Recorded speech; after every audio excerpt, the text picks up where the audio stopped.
How's it going, YouTube? You know, another day, another new build or variants on the Eternity Shroud Berserker, but that's how we do it. So my main focus throughout this league is I'm going to take like a few build archetypes and try out a lot of different skills. Kind of like what I do with the Aura Stacker. On the Aura Stacker, I did try out almost every single skill known to raid class, like Eye of Winter, Winter Orb, Storm Burst, Crackling Lance, and that's how you get a pretty good feel for the archetype. So the archetype obviously is Berserker Eternity Shroud. And I know a lot of people often wonder like how can I afford the build and how much it is. So I wanted to do a build that's a little bit more affordable purely because it uses a unique weapon that you can get relatively cheap with Trash to Treasure, or you can just use it non-shaped. And this build, you don't really need every single item to be shaped. In fact, there are certain items that actually give you more damage if they're not shaped, because they're actually not able to be shaped, like the Herald of Purity rings. But as you can see, I'm doing what's it called, Tropical Island on my Tornado Shot character, and here I actually just messed up and I forgot the Alva, and now I'm gonna cry because the Alva is actually outside of the fog. And yeah, that just happens. This clears too fast and I just forgot about it. But on a more serious note, the clear is extremely good. It does somewhat lack the damage at the 7th level in the 2nd level of Tropical Island. So for 100% Deli, its damage will kind of be a little lackluster. But overall, my gear is not that great yet because I just swapped to it and I don't have any bow jewels. And this character is relatively squishy if you stand still for too long, and you can't really leech through everything like you can with the claws on Frostblades. But the clear is really fun. It's still a ranged ability, and it's just a nice change of pace, especially if you like bow builds. Well, sometimes you just lag out, but you know, that just comes with the territory with Tornado Shot. So be warned, I wanted to include that in the intro, but it doesn't happen that often. So let's get straight into the building gear overview, and let's see if you guys want to play Tornado Shot. So I'm gonna go over my gear first before I go over the build, because basically it uses a unique weapon, Doomfletch. So what Doomfletch does is it gains 100% of weapon physical damage as extra damage of each element. So that means it's kind of like, it's instead of stacking decks, like deck stacking bows, it stacks flat fizz. So the more flat fizz you have, it gets converted into each element type. And then that each element type gets scaled because of Eternity Shroud. So we also get chaos damage from each of the element types that it gets converted to. So it actually scales pretty well with Eternity Shroud. It's not as good as a triple conversion skill, but it gets the job done. And it's also a unique bow.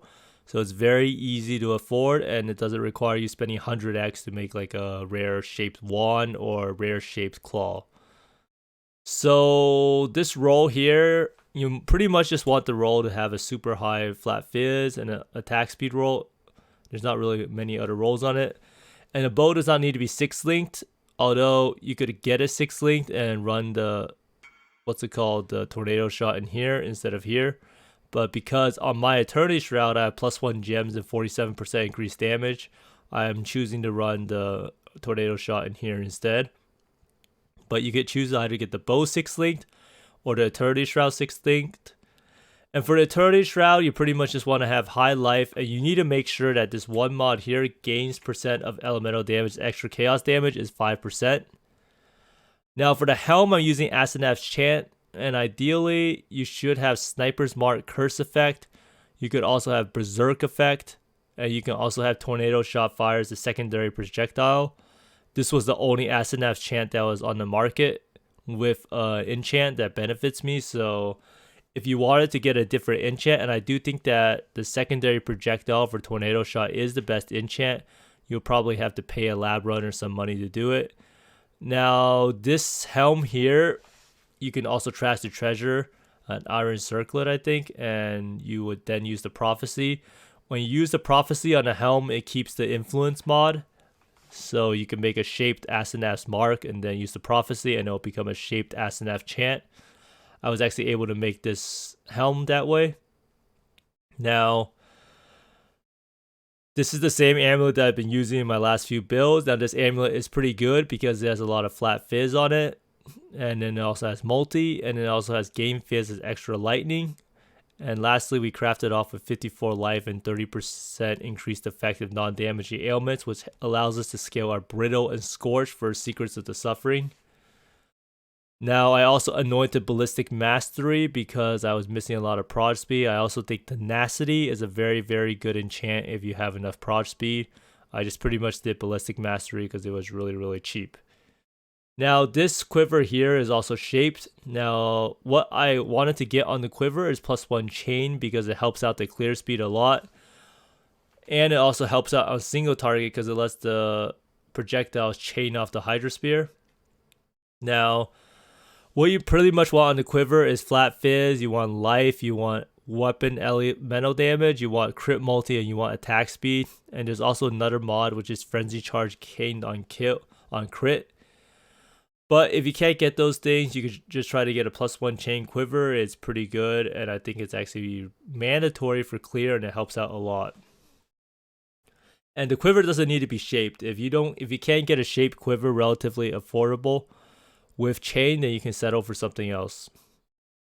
Now this is the same ring I use on a Frostblades character. I saw that it has some flat fizz, so I decided to use it. And it also has some resist and weapon ele. And then here we have a steel ring, and this is just some essence contempt. And then I found that it had life and some resist, so I crafted on another resist and decided to use it. It's really nothing special. It cost me like 75 chaos to make in total. Now for these rings, you can use Vermilion rings, and because we're using a Bloodthirst support gem, Vermilion rings actually ends up being pretty good when compared to steel rings, and it also gives you a lot more life, making the character tankier. And I do think that this character needs to become tankier, so I probably will switch over to Vermilion rings in the near future. So I'm using these gloves. I bought these for 30 chaos. So what you're trying to look for is some flat fizz, some lightning res, some chaos res, any sort of resist, some life, and an attack speed.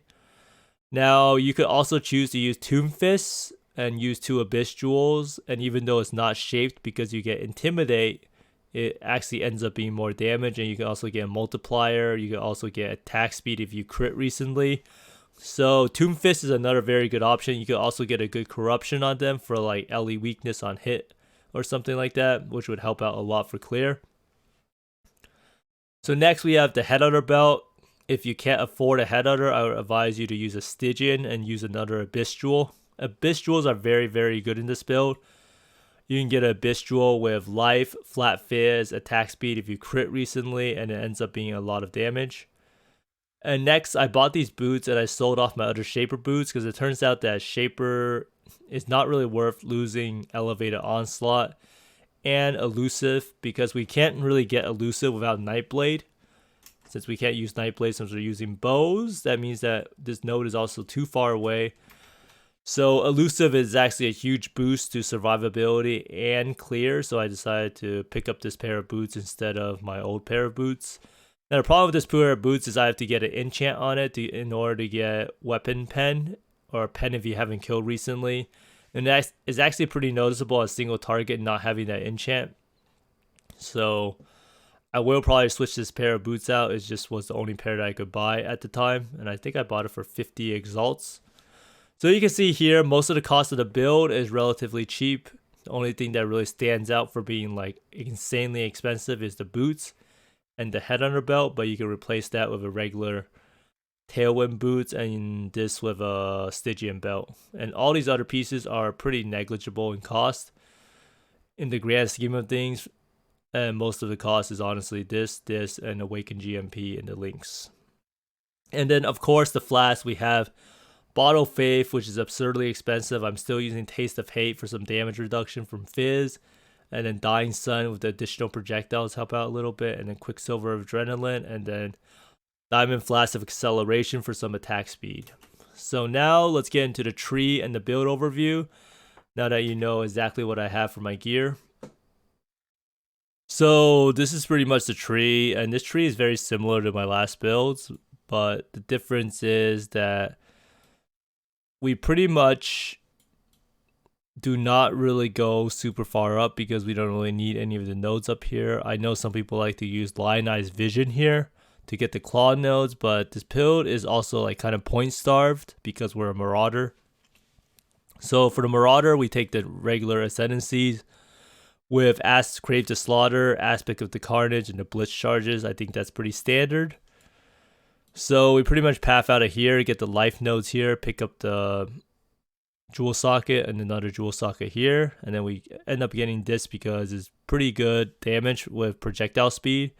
And projectile speed ends up being pretty important for the build in order for sniper's mark projectiles to shotgun, I think. Then we go down here, get the cluster jewels. We also run point blank at the moment. And then for the clusters, we're using repeater and streamlined. And then repeater gives you 30% projectile damage and 8% attack and cast speed. And a streamline gives you some projectile speed and projectile damage. And then we get 2 of these. Again, since we're running another build that allows us to never lose our leech, since we never reach full life, we get Feed the Fury and Martial Prowess. And then this is the same one here, Feed the Fury, Martial Prowess. We run 1 Secrets of Suffering. And then we run another jewel with Pressure Points Quick Getaway. This could also be, what's it called, Streamlined and Repeater. And that would give us even more projectile speed, making the build also feel better. And then we also have Acro and Phased Acro. The bow nodes here, Primeval Force for some pen. And then some more bow nodes down here. And a Wind Dancer for some defense. So overall, the tree is like pretty compact in this region over here. And there are some like build choices in that you can choose different medium clusters. If you want to have more speed, you could probably do more Pressure Points Quick Getaway, because this does give you 5% movement speed if you crit recently. And for jewels, we are using a Lethal Pride here. I'm pretty much using this for fire resist because this gives me 20% fire resist, 20% fire resist, and then it also gives me regen, and then I think 20% physical damage. So this is a pretty troll Lethal Pride at the moment, and I pretty much am only using it because I had some resist issues. My gear is not really too good right now. Still working out some issues, but it's still a pretty preliminary build, so don't copy like everything perfectly because there are some stuff that you can definitely change. As you can see, I'm pretty resist starved, so I have a lot of jewels with resist on them. So this one has resist. And then this one is also another resist jewel, or it's just mana gain on hit. So you probably want 1 jewel with mana gain on hit, and then you need to find somewhere else to get mana leech. You can get this with Fuel to Fight instead of Feed the Fury. So you can get a Martial Prowess, Feed the Fury, Fuel to Fight, and then take the node here. And that's probably what I should do, and I'll probably do it later on because I do waste the point here to get some mana leech, which is actually really bad. So right now, what the build really needs is a little bit more HP. So if I got some more levels, I'll probably take some HP nodes. There's probably also some other stuff I can change up here, because HP is also kind of our damage, and I'll go into the mechanics of the build after this and why it's important to get health, because it actually ends up scaling our damage by a little bit. And it's also better to be survivable. As you can see, we're actually low life right now. So getting more life will actually vastly increase our survivability. So you can see here, because we're using Secrets of Suffering, you want to try to get as much increased effect of non-damaging ailments, implicit corruptions as you can. And a lot of this stuff is just free, right? If you're getting, like here, I'm getting it. So I'm just looking up for any like rare jewels that have it. And then here, if you can get Interrogation Small Cluster, you might as well just get it as it's a free mod. And it's usually not too much more expensive. Now, for Lethal Pride, you can get something a lot better. You can get like Intimidate, and then you can get double damage, and you can also get like physical damage taken as fire. But that probably requires you to either divine it yourself or go on TFT to try to find one that has someone who has already found one that's a good seed. It's actually pretty similar to finding a good Glorious Vanity. So the build could get more HP. You can get some HP down here. You can fill out this whole Scion wheel. You could even go here for some Heart of Oak. And some people even go here to get these evasion and life nodes and take Forces of Nature. So a lot of it just comes down to your pathing and what you want to sacrifice, because a lot of the sacrifices will probably have to be the medium clusters. But projectile speed is very, very strong for the build. But now I'm going to talk about the mechanics of the build and why the build is actually so good and does so much damage. So for our gem links for the tornado shot, we have Mirage Archer, Awakened GMP. You can use a regular GMP. Anomalous Tornado Shot, which converts 60% of physical damage to random element. So we pretty much convert all our fizz to some elemental damage with Winter Spirit. It converts 40% here. And we just have so you convert that amount, and then you convert the rest with Anomalous Tornado Shot. And then we have Trinity support, and we're able to proc Trinity because we pretty much do damage with every single element. And Trinity actually ends up being the best support gem.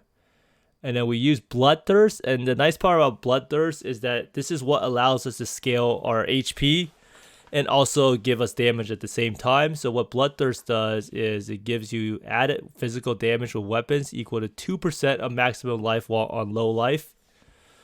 So say you have like 5,000 HP, right? So it's pretty much 50 times 2, right? And then that's 100 added physical damage, and that's actually just crazy, right? Considering how little, that's more physical damage than the whole Doomfletch. And this amount will go up if you have more and more life. So just a little added bonus of being able to scale life. And it also has supported attacks deal 10% more damage, and then supported attacks deal 20% increased damage while low life, which is the quality of it. And then we have Inspiration. We mainly use this gem because it helps us with our mana costs. And then it also gives us some crit chance. You could probably switch this out with Wed, and it might be the better idea because we don't really need the crit chance anymore. So there's a lot of different variations for this build with links. And then there's also another support gem that's actually extremely, extremely good. It's called Divergent Chance to Bleed, and what Divergent Chance to Bleed does is it gives you more attack damage or more added damage, so it increases all of the flat fizz you get by a more amount. I think it's like 20% more. So that's another gem to keep in mind, because Divergent Chance to Bleed actually ends up being a lot more damage than Inspiration and even Awakened Wed. So I do think that these are probably the best gems, and then you don't really need any alternate quality gems at all. Anomalous Tornado Shot is the only one you'll need to convert all your fizz over. And then GMP, Awakened GMP is pretty nice, but Awakened GMP is honestly an insane price. And then Trinity. So the way Trinity works is that every time you deal damage, the highest damage with one element, the other two elements gain like resonance. Right? So hits with support for which the highest damage is elemental causes you to gain 25 resonance of the other two elements. So what that means is that you only need 2 element types where the hit will be the most damage. And if you have like this, you can see how the damage is all pretty equal. Like you have 340 to 509 fire, 994 to 1488 cold, 447 to 824 lightning. So with this added portion, that means that either fire, cold, or lightning will take its turn being the highest damage. And you can see if your Trinity works if you just go to like Blood Aqueducts or anywhere. But it should always work if you have this setup going. With Doomfletch, Trinity is pretty much guaranteed to work. So you go to here, and then you can pretty much see that there's this thing here. And then once this thing is all lit up, that means you have all the resonance. And it means that your Trinity, your your support gem will work and give you 17% pen, while also giving you, how much damage is it? I think it is 20%. It's 15. Wait, it's only 15% more damage now. I guess they nerfed the support gem by a good bit. How much resonance you can have? You're gonna have 50 oh, it's 30% more elemental damage. Okay, so it's 30% more elemental damage and 17% pen, which ends up being by far the best gem. And because we do all sorts of damage, we don't really have any penetration besides Trinity penetration, and then our Brittle and Scorch.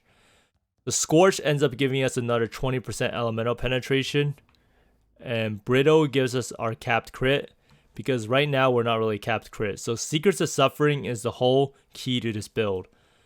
And the way Secrets of Suffering works is that scorched enemies have their elemental resistances lowered by up to 30%. And a lot of times, because we scale ailment effect, we can get like 20 to 30% elemental resist reduction. And then we also get additional base crit chance based on the cold damage of enemies. And usually we get around 10% base crit. At 10% base crit makes the Doomfletch, what, a 15% base crit weapon. So that means that we can get crit capped very, very easily with almost no investment at all. And then lastly, because we do lightning damage, the sapped enemies also deal less damage. So if we're attacking a boss, we're pretty much making the boss do like 10 to 15 to 20% less damage at all times, which means it's like pretty much like having a fortify almost. So that's pretty much the whole gist of the build and how everything synergizes together. And then we do our damage.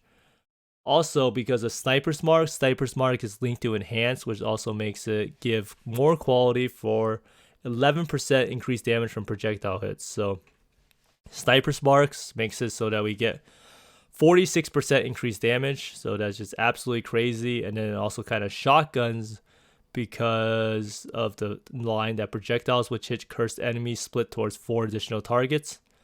And I think that synergizes with the Hydra Spear.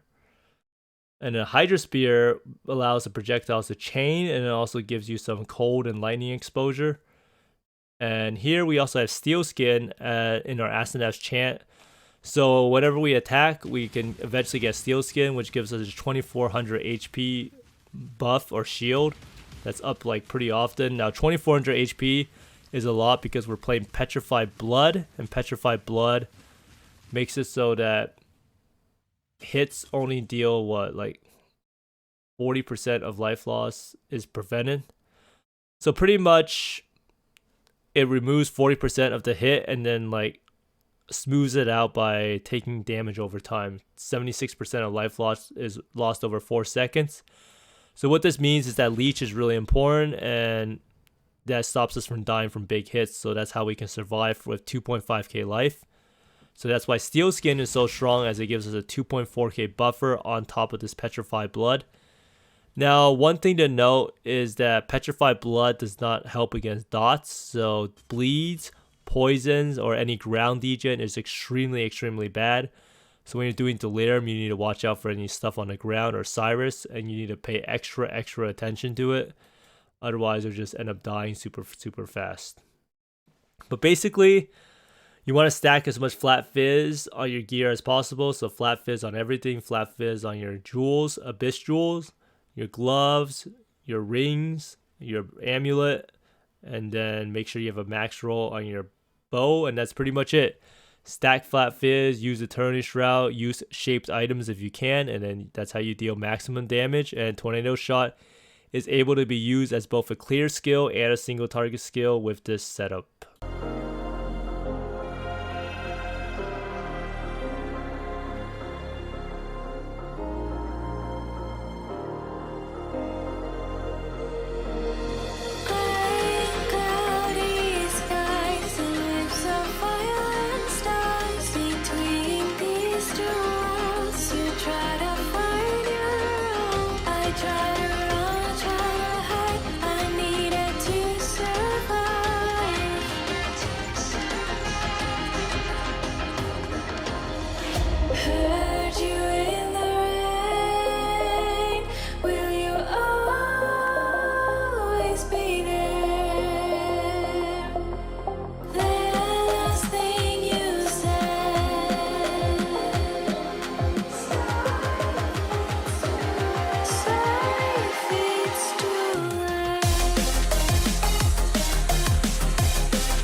we go again. Trying hard, but you wanna be my friend.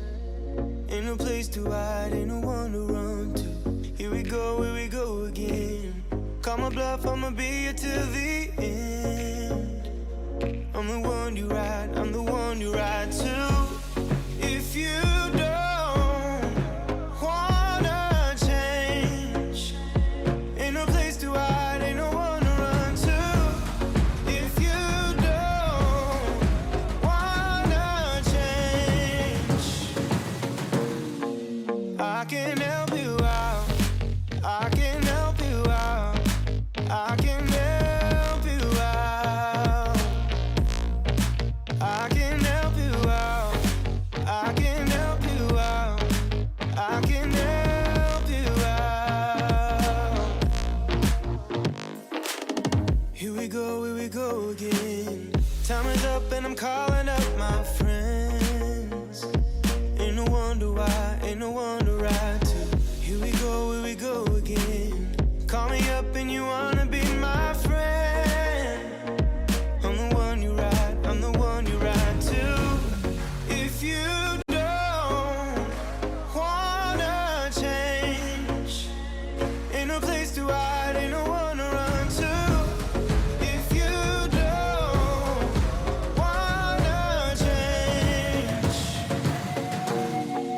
I can help you out, I can help you out, I can help you out, I can help you out, I can help you out, I can help you out, I can help you out, I can help you out, I can help you out. Look, if you don't wanna change. I hope everyone enjoyed the tropical island clear of this build. The build is really fun to play. It's not that bad of a bosser. I did Cyrus and it died pretty fast. It's not as fast as a Wander or Frostblade's character, but it is a ranged character. It's a different play style. And a lot of times like people ask me like what's the best skill to play? And it's honestly whatever you have the most fun with, like what skill you like doing the most. A lot of people like Kinetic Blast. A lot of people like Frostblades. A lot of people like Cyclone. A lot of people like Spark. And I just wanted to make this build for everyone who enjoy playing bow builds. This build will probably work with Lightning Arrow or Ice Shot. But I just wanted to try out Tornado Shot because Tornado Shot has the distinction where you can use one skill as a bow skill and have it be both your clear skill and single target skill, which I think is really, really nice. So if you want to play Tornado Shot, I do think that this is a pretty budget setup for Eternity Shroud. A lot of people are scared of Eternity Shroud because you need to get all shaped items, but that's just not true. You can play the game without all shaped items. It's still very, very strong and it actually works really well. Because Eternity Shroud still ends up being by far the best chess piece for damage, even with only having like 5 or 6 shaped items. But Tornado Shot, in terms of like clear, is probably like 9 out of 10, bossing 8 out of 10, and I really, really liked it. But Frostblaze obviously does a lot more damage when I played it in Tropical Island, but I'm going to try to max this gear out a lot more. I do have a lot of ways to go. My jewels are really bad. If you look at the jewels, a lot of them don't have like full stats, and this Lethal Pride is just terrible. And I think the gloves, I could also get something a little bit better, maybe a Tomb Fist, because I think Tomb Fist, even without being shaped, was still a lot more damage, and it allows you to get like cursed enemies with elemental weakness as the corruption. So I'll probably switch this out. I don't really need the lightning res, or maybe I do. And resists are always such a big problem with the build, but if you enjoy Tornado Shot, I know a lot of people like it, and it has been a really popular skill in the past. Be sure to try this out. It's kind of budget, not the cheapest build in the world, but it's definitely not like the Wander. But thanks for watching, everyone. I hope you find more mirrors and exalts than I do, and see you next time. Bye.